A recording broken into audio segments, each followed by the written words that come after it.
Salut très cher abonné, bienvenue dans cette nouvelle vidéo. Alors cette vidéo, je l'ai faite à la demande d'un de mes abonnés qui ne comprenait pas la vidéo que j'ai faite sur les métriques.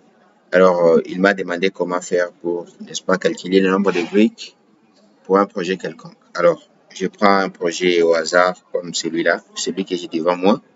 Alors on va voir ensemble avec vous comment on fait pour calculer, pour déterminer, n'est-ce pas, les nombres, la quantité exacte des blocs qui vont concourir à réaliser, n'est-ce pas, ces projets. Alors, avant de nous lancer à ça, il faut d'abord paramétrer, n'est-ce pas, les dimensions de nos blocs. Alors, pour cela, on va faire ceci. On va sélectionner tous les murs. Vous cliquez sur les murs et puis vous faites CTRL A pour sélectionner tous les murs. Et puis, nous allons venir au niveau de la boîte de dialogue des murs. Et puis, vous venez sur classification et propriétés. Alors, cette étape, je l'ai déjà montré dans une de mes vidéos. Ceux qui me suivent savent de quoi je parle. Alors, on va introduire la largeur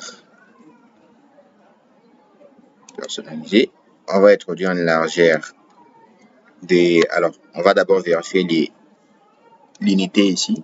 On travaille avec l'unité. On travaille en... Bon, je vais prendre un centimètre, c'est mieux. On va faire OK. Alors, on va revenir ici. C'est pas quelque chose de compliqué, hein. C'est pas quelque chose de compliqué. Alors, comme je l'ai dit, on va paramétrer nous-mêmes les dimensions de nos blocs. Au niveau de la largeur, prenons 0,15, plutôt 15 cm, comme je travaille à centimètres. Au niveau de la longueur, généralement, nous on utilise les blocs de 40. Au niveau de la longueur, 40 cm, 40 cm. Et puis au niveau de la hauteur, tout simplement, 20 cm. Personnalisé, je vais introduire 20 cm et l'épaisseur du mortier, je vais mettre 2 cm également. Alors, je crois que c'est tout ce qu'il y a comme paramètres à faire. On va faire OK. Voilà. Et tant que les paramètres s'appliquent à nos murs. Alors, une fois que cela est fait, je vais revenir sur ici, à ce niveau. Je vais cliquer sur, n'est-ce pas, inventaire. Vous voyez, ici, au niveau des projets, à ce niveau. Je vais cliquer sur inventaire mur. Alors, inventaire mur. Là, nous ne faisons que l'inventaire de murs. Alors, si vous voulez savoir comment faire pour calculer les volumes de tous les autres matériaux, j'ai fait une vidéo sur ça. Mais ici, j'ai voulu répondre à notre très cher ami qui voulait savoir comment on fait pour calculer uniquement le nombre de briques. Voilà. Alors, on va venir sur inventaire mur. On va double-cliquer. Alors, vous voyez ici, le logiciel a répertorié tous les murs que nous avons créés. Voilà, c'est ça. Ici, on a les noms tout simplement des différents murs qui ont été créés. Si nous revenons ici, si on sélectionne ces murs-là, par exemple, et que nous venons ici, vous voyez, par exemple, celui-là, c'est un mur extérieur 0,32. Voilà. Donc, le logiciel, comme ça, a fait l'inventaire de tous nos murs. Alors, ceci ne nous intéresse pas vraiment. Ce qui nous intéresse, c'est savoir comment faire pour calculer les nombres de briques. Alors, pour cela, on va aller dans option de configuration. Et puis, alors ici, bon, il y a les champs que nous devons supprimer qui ne nous aident à rien du tout, comme la résistance au feu, la classification au feu également, on va supprimer la position, j'en ai pas besoin, les périmètres, bon, on peut les laisser. Bon, le périmètre non plus, bon, on va garder les volumes et la surface, l'épaisseur, bon, la hauteur maximale du mur, mais on peut garder aussi, matériaux de construction, visualisation, lien, bon, on va supprimer ça.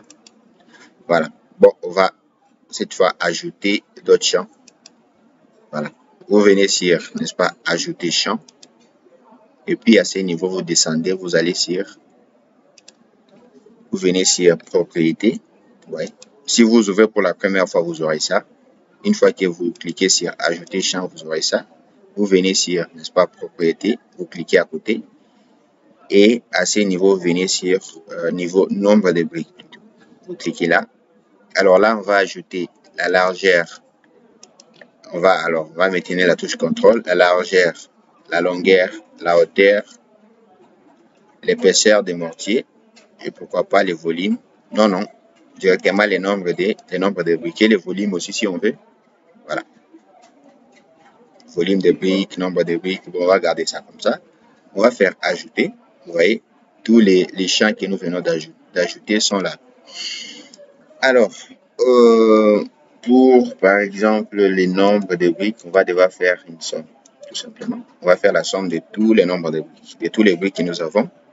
Et puis, je crois au niveau des volumes aussi, on va faire une somme. La superficie également, on va faire une somme. Je crois que c'est ça.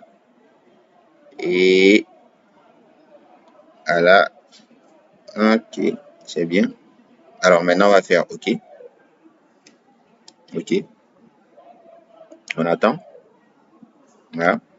Bon, je crois qu'on va devoir supprimer ça. Ça ne nous aide pas du tout. On va revenir ici pour alléger un peu les tableaux, quoi. Alors la visualisation plan à 2 dimensions, on va l'effacer. Fonctions structurelles, matériaux de construction, l'effacer également. Bon, on va rester là. On va faire OK. Alors nous avons ça, vous voyez, la hauteur maximale du mur, ça nous donne la hauteur, vous voyez. Et puis là, l'épaisseur, comme j'ai introduit les données, les données, on a 15, ici c'est un mètre, hein, vous voyez, 0,15, soit 15 cm. Ça sont les superficies. Ça c'est la partie du volume net. Ici on a la largeur de nos briques. Là on a la longueur de nos briques de 40 cm. Et puis là on a la hauteur de 20 cm bien sûr. Et puis là on a l'épaisseur des mortiers, 10 cm généralement. Et puis ici on a le nombre de briques pour chaque mur. Vous voyez, pour chaque mur. Alors si vous descendez à la fin, jusqu'à la fin, vous verrez que le logiciel nous a fait la somme de tous les briques des murs que le logiciel a répertorié. Vous voyez à la fin ici, j'ai 33 432 briques. Vous voyez, ça c'est la somme de tous les briques. Alors si vous voulez voir ça de manière plus claire, c'est pas compliqué aussi. On peut l'enregistrer, n'est-ce pas, sous format Excel. Alors pour cela, vous venez sur Fichier, Enregistrer sous. Là, on peut lire tranquillement. On vient ici, on va dérouler Excel. Voilà, là. Inventaire mur, on va l'enregistrer au niveau du bureau. On va faire enregistrer. Alors, on va aller voir comme ça sur Excel ce que ça donne. Inventaire mur qui est là. Double-clic. Vous voyez. Bon, je vais devoir agrandir. CTRL A, je vais devoir agrandir tout ça. La taille des polices, par exemple, je les mets à 14. Voilà, là c'est mieux. Bon, c'est ça. Voilà. Par exemple, le nombre de briques, vous voyez. Ici, à la fin, ici, j'ai ce qu'on peut appeler la somme. Si vous déroulez, voilà. Ça sont tout simplement les murs que le logiciel a répertorié chez moi, dans mon projet, vu que c'est un projet assez immense. Si vous déroulez jusqu'à la fin, vous voyez ici, le total ici. Ça, c'est le total de la surface et puis ça, c'est le total en termes de volume. Mais ici, nous avons le total en termes de nombre de briques. Donc, nous avons une affaire de 3000. Voilà, 3000. Format de cellule, nombre. Comme ça. Nous avons une affaire de 33 432 briques. Vous voyez? Voilà, c'était juste pour répondre à un de mes abonnés qui voulait savoir comment on s'y prend pour calculer, n'est-ce pas, les nombres de briques pour un bâtiment. Vous voyez, j'ai un nombre assez conséquent, 33 000, parce que les projets aussi, comme vous l'avez vu, c'est un projet assez immense qui demande un grand nombre n'est-ce pas, des blocs. Alors, merci de nous avoir suivis. Et si vous avez toujours des questions, comme je l'ai dit, nous sommes là pour vous. N'hésitez pas à laisser les commentaires, à poser vos questions plutôt dans les commentaires et nous allons essayer de vous aider du mieux que nous pouvons. Alors, n'oubliez pas de vous abonner, de liker la vidéo pour nous encourager et également pour ne pas rater nos prochaines publications. Merci de nous avoir suivis et à la prochaine. Ciao.